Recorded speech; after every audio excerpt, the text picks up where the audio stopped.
반가 안녕하세요. 공인중개사법 기출타파 공기파 박용덕입니다. 2022년 제33회 공인중개사 시험 대비 공인중개사법 해설 강의 시작하도록 하겠습니다. 17회 38번 문제입니다. 부동산 거래 신고 절차에 대해서 옳은 것입니다. 옳은 것. 1번에 보면 거래 당사자가 공동으로 서명 또는 날인하여야 한다. 이게 맞네요.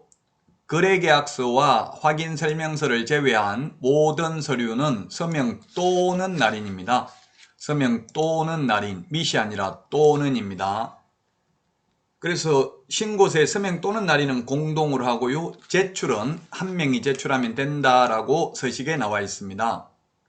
그 다음에 2번은 신분증명서를 시도지사에게 내보이는 게 아니라 신고관청, 즉 시장군수구청장에게 내보여야 합니다. 그리고 제출은 공동으로 제출하는 게 아니라 1인이 제출해야 된다. 이렇게 서식에 나와 있습니다. 서명 또는 날인은 공동으로 해야 됩니다. 그 다음에 전자문서의 경우에는 대리인이 할 수 없습니다. 전자문서 인터넷으로 하는 것은 본인만 가능하고요. 대리인은 인터넷으로 전자문서로 할 수 없습니다. 역시 마찬가지 대리하여 전자문서로 불가능하다. 소속공개사가 대리할 수 있지만 방문신고만 가능하고 전자문서는 불가능합니다. 따라서 1번이 정답이 되겠습니다. 신고서에 서명 또는 날인은 공동으로 하지만 제출은 1인이 제출하도록 서식에 규정하고 있습니다. 그리고 전자문서는 대리인은 불가능하고 본인만 전자문서로 신고할 수 있습니다. 자, 다음은 17회 39번입니다. 이 임목에 관한 법률은 17회 때 출제되고 지금 32회 때까지 출제되지 않았습니다. 한 15년 정도 출제되지 않았습니다. 임목, 광업재단, 공장재단은 그래서 중요하지는 않죠. 자, 틀린 것인데 소유권 보존 등기를 받을 수 있는 수목의 집단은 임목등록원부에 등록된 것에 하나입니다. 그리고 2번 임목의 소유자는 토지 소유자와 분리하여 임목을 양도할 수 있다. 별도의 부동산이기 때문에 맞습니다.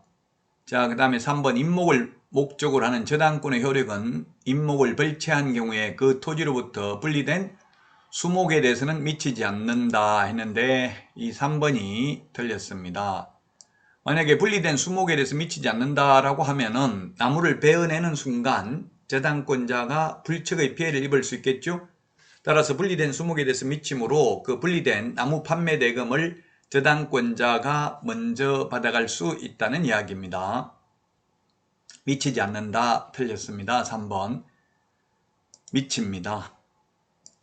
자, 그 다음에 4번 임목의 경매 기타 사유로 토지와 그 임목이 각각 다른 소유자에게 속하게 된 경우에는 토지 소유자는 임목 소유자에 대하여 지상권을 설정한 것으로 본다. 이름하여 법정지상권이죠. 법정지상권이 민법 305조, 366조, 가등기 담보 등에 관한 법률 제10조, 임목에 관한 법률 제6조, 관서법 이렇게 5가지가 있습니다. 그 다음에 5번 임목을 저당권의 목적으로 하려는 경우 그 임목에 대하여 보험이나 또는 농업협동조합법 또는 산림조합법에 따른 공제를 포함한 보험에 가입해야 됩니다. 왜냐하면 화재가 발생해버리면 저당권자가 불측의 피해를 입기 때문에 그렇죠. 임목에 관한 법률은 17회 때 출제되고 아직까지 출제되지는 않았다. 그렇게 중요한 내용은 아니라는 이야기입니다. 정답은 3번이었고요. 자, 다음은 40번 문제 살펴보도록 하겠습니다. 매수 신청 대리와 관련된 내용으로 틀린 것입니다.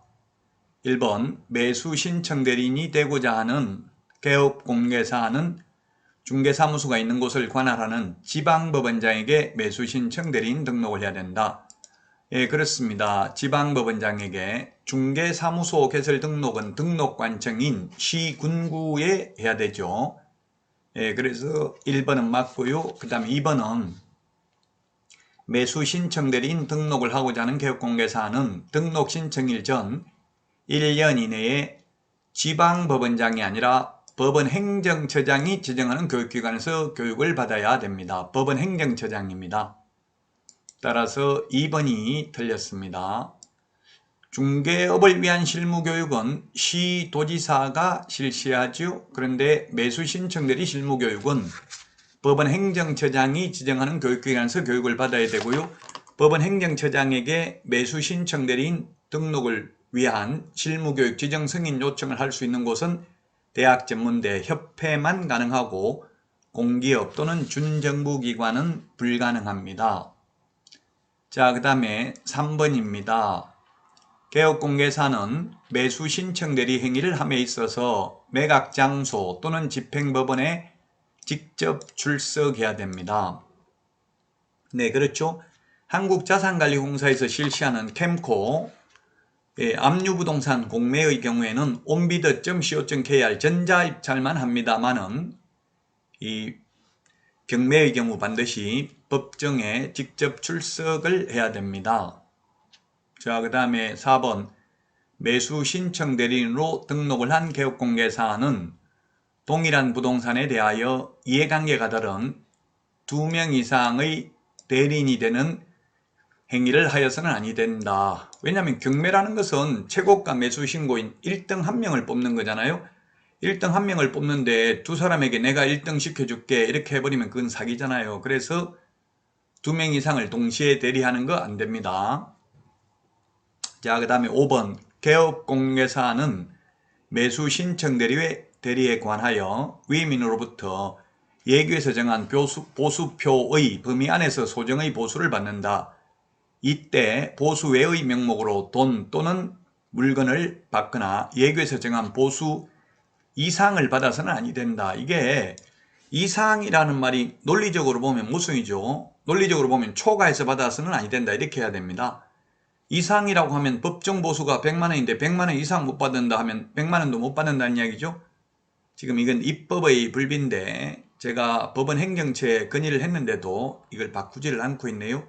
그래서 시험에 이렇게 나오더라도 이걸 틀렸다고 하면 안 돼요. 예규에 이렇게 정해져 있으니까 논리적으로 보면 이상이 아니라 초과가 되겠습니다. 악법도 법이라고 법조문에 있는 대로 답하셔야 됩니다. 정답은 2번이 되겠습니다.